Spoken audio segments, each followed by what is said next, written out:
Salut la compagnie, c'est Jules Melon. Aujourd'hui, dans la Ciné Critique, on va s'intéresser à un film culte des années 80. Encore.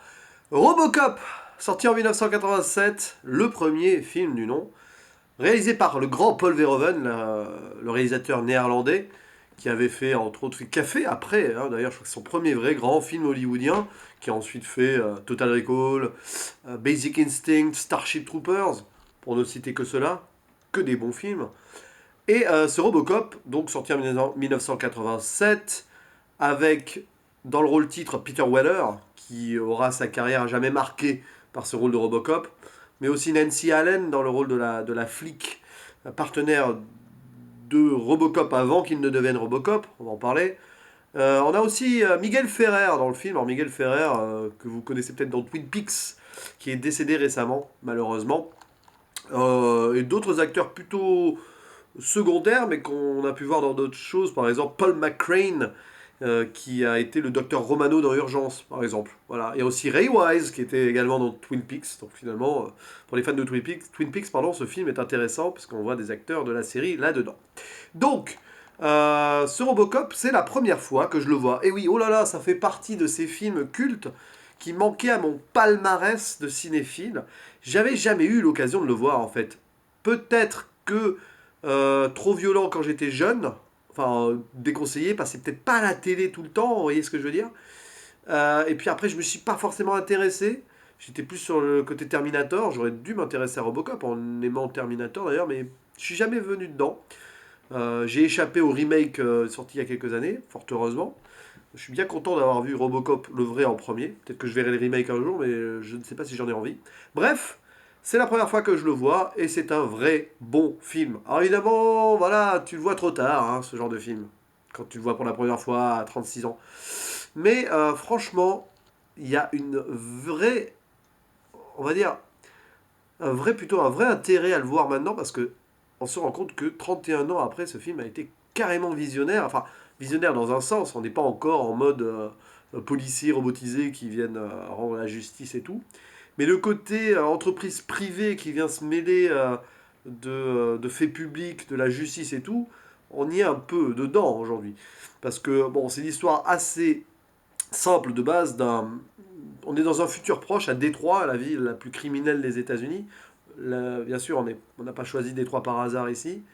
Où un conglomérat militaro-industriel décide d'innover dans l'armement.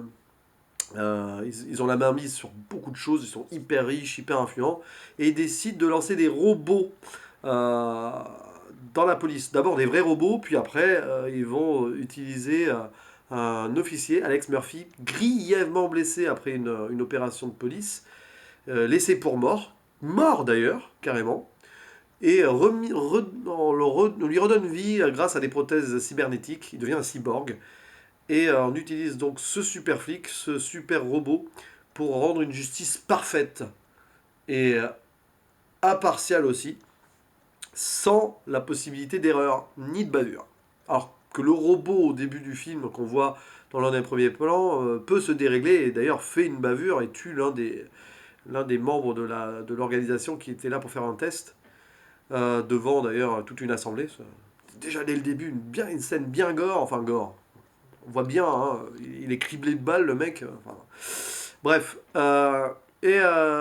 l'histoire se déroule autour donc de Alex Murphy, cet officier devenu Robocop, qui peu à peu dans le film va découvrir qu'il a été humain avant, et ça c'est génial. Tout ce côté-là, où on voit le robot, le cyborg totalement déshumanisé, qui se rend compte peu à peu qu'il a été quelqu'un avant, et en s'intéressant à ce quelqu'un qu'il a été, il va chercher à se venger des gens qui l'ont abattu, quoi. C'est une sorte de revanche post-mortem cybernétique assez improbable, sous couvert donc de cette organisation multinationale impitoyable qui en fait a beaucoup plus de choses à se reprocher qu'on ne le croirait. Ça, je spoile pas. Et une vraie critique de l'Amérique là-dedans, inhérente.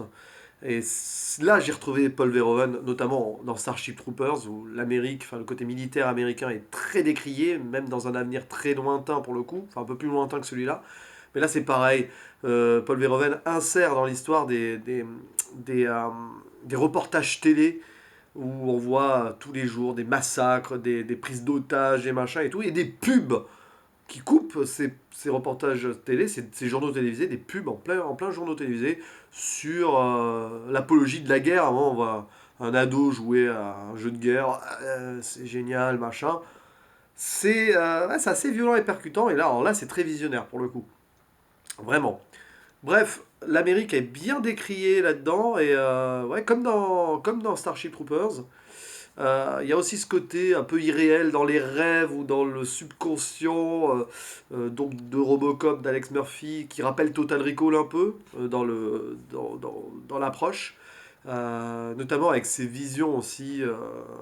On est souvent à la caméra subjective de Robocop. Très intéressant.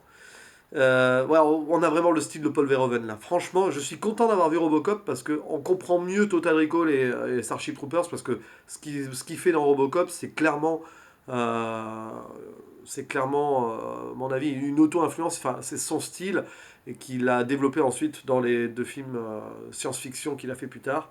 Je parle pas de Basic Instinct ici parce que Basic Instinct, bah, c'est pas vraiment un film de science-fiction, c'est très différent. C'est un très très bon film aussi, mais très différent. Bref, du vrai Paul Verhoeven, c'est vraiment une trilogie dystopique là, intéressante de la part de Paul Verhoeven. Et voilà, je suis bien content d'avoir vu Robocop. Ça me donne presque envie de revoir Total Recall et Starship Troopers, même si je les ai vus il n'y a pas si longtemps que ça. Pourquoi pas un jour, bientôt, qui sait. Bref, ce Robocop est très bon. Et ce qui est bien dans ce film, c'est que c'est cru. Voilà. C'est vraiment violent. Pour le coup, à un moment, bah, la mort d'Alex Murphy au début du film, parce qu'on va dire qu'il est mort, presque, la quasi-mort cérébrale ou clinique, je ne sais pas, de Murphy est très violente, sans concession, et ça annonce la créature derrière, quoi. C'est démembré, explosé de partout, et bref. Et puis il y a aussi des scènes avec les méchants, donc ceux qui ont tué Murphy, sans révéler grand-chose. À un moment, il y en a un qui passe dans des déchets toxiques, c'est dégueulasse. Mais ça rappelle d'ailleurs, là aussi dans Total Recall, ces mêmes effets de maquillage et de prothèses qu'on a dans Total Recall quand on voit ces personnages. Genre là aussi, je n'ai pas trop envie de spoiler, mais s'il fait un rêve à un moment, le personnage de Total Recall, joué par Schwarzenegger, il fait un rêve où il est sur Mars et il étouffe avec le visage qui se déforme et tout.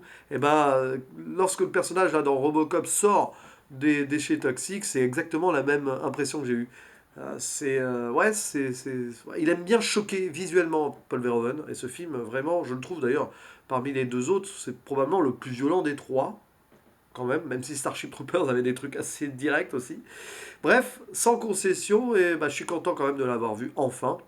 Je lui mettrai un bon 8,5 sur 10. 8,5. C'est sûr que je l'aurais vu avant, peut-être avec plus de recul, je montrerai un 9, mais peut-être que je montrerai un 9 dans quelques années en le revoyant. Mais franchement, un très bon film. Et voilà, qui fait réfléchir sur la société d'aujourd'hui, parce que la dystopie d'époque, on n'est pas loin d'y être maintenant, même si on n'est pas dans les cyborgs encore, on y viendra peut-être. Et cette idée est-ce que la justice peut être rendue par quelqu'un de non humain, comme ça, même de programmé et tout, c'est une question intéressante qu'on peut se poser. Voilà. Et puis bon, le rêve américain est effondré aussi. Hein. Paul Verhoeven vient de débarquer à Hollywood, en européen qu'il est, et décide de faire un film très acerbe sur la société américaine. C'était couillu, il faut le dire. Et ça a marché parce que c'est devenu culte et il a eu une vraie carrière derrière. Donc vous voyez, c'était une époque, les années 80, où on pouvait peut-être être plus subversif qu'aujourd'hui. Je suis pas sûr qu'un tel film aujourd'hui, un peu anti-américain, passerait à Hollywood, par exemple. À voir. Bref, à la prochaine. Ciao.